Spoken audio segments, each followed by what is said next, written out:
When it comes to trading सबसे ज़्यादा common problem है फियर। तो इस चीज़ को टैकल करने के लिए हम क्या कर सकते हैं? देखो फेयर क्या है। फेयर डर है, किसी चीज को खो देने का डर। तो स्टॉक मार्केटिंग में तुम क्या खो दोगे? तो hello guys, welcome to the very first Q&A video. आज हम कुछ ऐसे सवालों का जवाब देने वाले हैं जो काफी लोगों की प्रॉब्लम्स है स्टॉक मार्केट के अंदर, और यही सवाल हमसे व्हाट्सएप ग्रुप के मेंबर्स ने भी पूछे हैं। और हाँ, व्हाट्सएप ग्रुप जरूर ज्वाइन कर लेना डेली स्टॉक मार्केट अपडेट्स के लिए। तो चलो यार, विदाउट वेस्टिंग मच टाइम चालू करते हैं। When it comes to trading सबसे ज़्यादा कॉमन प्रॉब्लम है फियर। तो इस चीज़ को टैकल करने के लिए हम क्या कर सकते हैं? देखो फेयर क्या है। फेयर डर है, किसी चीज को खो देने का डर। तो स्टॉक मार्केटिंग में तुम क्या खो दोगे? पैसे।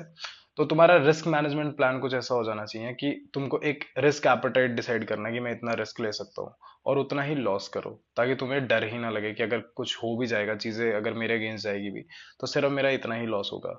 एंड दूसरा रीजन है कि तुम कुछ खो ही नहीं सकते। तो देखो भाई, उस केस में तुम बाहर निकल जाओ मार्केट से। अगर तुम कुछ स्टेक ही नहीं कर सकते, क्योंकि मार्केट है, तुम्हें स्टेक करना पड़ेगा कुछ ना कुछ। एंड अगर तुम मिनिमम भी कुछ टेक नहीं कर सकते हो, so you can not make anything out of it and you must quit, and trading is not for you. What is stock market?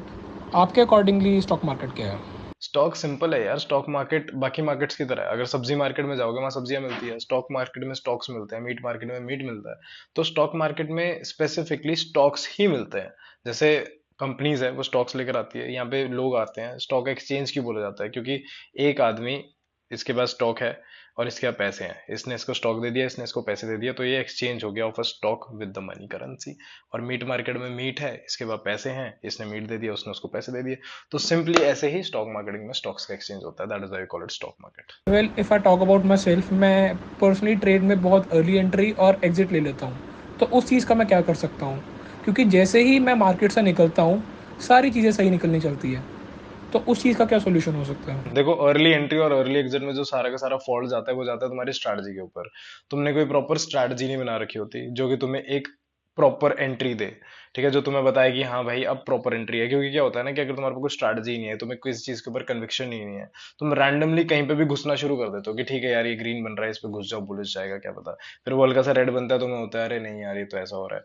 तो वो एक जब कन्विक्शन नहीं आता, वो क्यों नहीं आता? क्योंकि तुमने कोई प्रॉपर स्ट्रैटेजी को टेस्ट नहीं किया होता, या फिर तुम ऐसे ही कहीं घुसे जा रहे हो। तो एक स्ट्रैटेजी बनाओ, उसकी हिस्ट्री देखो, हिस्ट्री में इसने कितना काम किया है, उसको डेमो ट्रेड करो फॉरवर्ड टेस्ट करके कि हाँ फ्यूचर में कितना काम कर रही है। उस पर पैसे मत लगाओ। ठीक है, उसको टेस्ट करो पहले ऐसे ही। ठीक है, कि चलने दो, जितना चल रहा है 500 में से कितनी बार काम कर रहा है, 100 में से कितनी बार काम कर रहा है। फिर उसके ऊपर एक अच्छा रिस्क टू रिवॉर्ड रेशियो लगाओ कि 1:1.5 लगा रहे हैं, 1:2 लगा रहे हैं। तो फिर जाकर कहीं ना कहीं तुम्हें कन्विक्शन आता है और फिर उसके अंदर पैसे लगाओ। ठीक है, तो ऐसा तुम्हें काम करना है। Only in that case you can make a good amount of money with a good mindset. काफ़ी लोग जैसे कि students are now more interested in stock market, but उनके टाइम कम होने की वजह से वो मैनेज नहीं कर पा रहे अपने फंड। तो उस चीज़ के लिए हम उसको कैसे मैनेज कर सकते हैं? See, things are not similar for everybody. If you are a student or a job worker who is working 9 to 5, you cannot do scalping. Why? Because it is very time efficient. You have to give time efficiently. तो तुम्हें, अगर तुम scalping कर रहे हो currently, तुम्हें swing trading पे switch करना चाहिए। और अगर स्विच ट्रेडिंग भी तुम्हें नहीं सूट कर रहा है, तो तुम्हें शॉर्ट टर्म इन्वेस्टिंग की तरफ जाना चाहिए। वाई? क्योंकि तुम्हें अपना ट्रेडिंग स्टाइल स्विच करना बहुत जरूरी है। तुम्हें ऐसा ट्रेडिंग स्टाइल चूज करना है जो तुम्हारी लाइफस्टाइल के अकॉर्डिंग बेस्ट सूटेबल हो। तुम्हें देखना है कि कौन सा टाइम ब्रैकेट है जो तुम अपनी लाइफस्टाइल के अकॉर्डिंग दे सकते हो मार्केट को, और उसके बेसिस पर ही यू हैव टू डिसाइड कि कौन सा ट्रेडिंग स्टाइल तुम्हारे लिए बेस्ट सूटेबल है, या फिर कौन सा इन्वेस्टिंग स्टाइल तुम्हारे लिए बेस्ट सूटेबल है, so that you can trade efficiently. बहुत सिंपल है।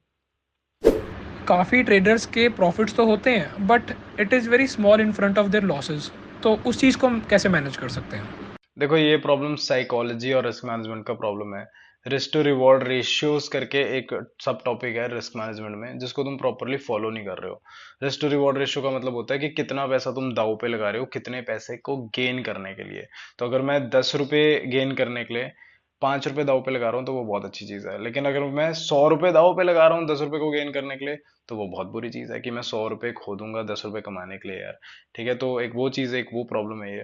रिस्क टू रिवॉर्ड रेशियोज को बहुत रिस्पेक्टफुली फॉलो करना है। और रिस्क टू रिवॉर्ड रेशियोज में भी सिर्फ इतना ही, तुम्हें इतना ही रिस्क लेना है जितना तुम बेयर कर सकते हो। अगर तुमने 100 रुपए का रिस्क ले रखा है और 100 रुपए का तुम्हारा कैपिटल है, तो ऑब्वियसली तुम्हें घबराहट होगी, तुम उतना टिकोगे ही नहीं कि कहीं भैया मेरा कैपिटल ना डूब जाए। तो इन चीजों की बहुत रिस्पेक्ट करनी पड़ती है। That is how only you can do it. And according to you, trading और इन्वेस्टिंग में से which one is more difficult? See, as in nothing is easy or difficult, it basically depends on your efforts.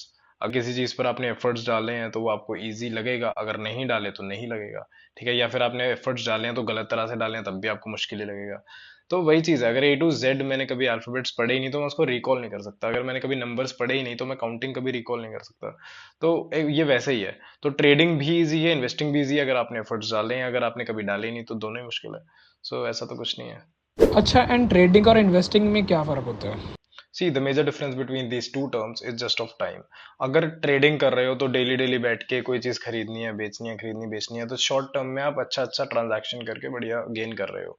And on the other hand investing क्या है कि एक बार ही लगा के आपने पैसा छोड़ दिया, वो उग रहा है, ग्रो हो रहा है, बढ़िया एक रिटर्न दे रहा है लंबे समय में, तो वो एक इन्वेस्टिंग है। अगर एग्जांपल दूं कि एक पेड़ उगाया मैंने, 5-6 साल लगे उसको, तो वो एक इन्वेस्टिंग है, पर उसने फल भी दिए, अच्छे फल दिए, मैंगोज उगाए उसने, तो वो एक इन्वेस्टिंग कैटेगरी है कि 5-6 साल उसको लग गया। But on the other hand मैं सिर्फ जा रहा हूँ कहीं से सस्ते में फल खरीद के महंगे में उसको सेल कर रहा हूँ, डेली डेली मेरा एक कारोबार है।